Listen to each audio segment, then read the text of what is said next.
Hi அஸ்ஸலாமு அலைக்கும். நான் உங்கள் மயிலை கோல்டன் இப்ராஹிம். எல்லோரும் எப்படி இருக்கீங்க? தொடர்ந்து வீடியோ போட முடியல, வேலை இருப்பதனால. இன்ஷா அல்லாஹ் இனிமேல் வரக்கூடிய காலகட்டத்தில் தொடர்ந்து நம்ம என்ன பண்ணுவோம், வீடியோவை அப்லோட் பண்ணுவோம் உங்களுக்கு. இன்றைக்கி நாம் என்ன விஷயத்தை பார்க்க போகிற சொன்னால், நபிகளாருடைய ஒரு அருமையான ஒரு குணம் தான்.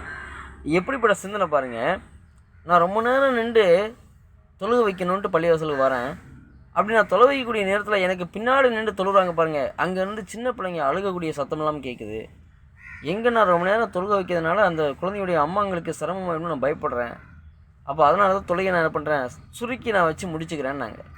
அப்போ இன்றைக்கி தொழுகை வைக்கக்கூடிய இமாம்கள் தொழுகைக்கு முன்னாடி என்ன பண்ணணும், பின்னாடி ஒரு பக்கம் திரும்பி பார்க்கணும். நமக்கு பின்னாடி நோயாளிகள் இருக்கிறாங்களா, வயசான பெரியவங்க இருக்கிறாங்களா, குழந்தைங்களை வச்சுட்டு தாய்மார்கள் இருக்கிறாங்களா, இப்படிப்பட்ட நிலைமை அவங்க இருந்தாங்கன்னு சொன்னால் அதுக்கு ஏற்றாது போல் கொஞ்சம் சுருக்கமாக தொழுகை வைத்து முடிக்கக்கூடிய ஒரு சுண்ணாவை, ஒரு நடைமுறையை நம்ம எப்படி செயல்படுத்தணும். அப்படிப்பட்ட பாக்கியத்தை இறைவன் உங்களுக்கும் எனக்கும் தருவானாக. அஸ்ஸலாமு அலைக்கும் வரஹ்மத்துல்லாஹி வபரகாத்துஹு.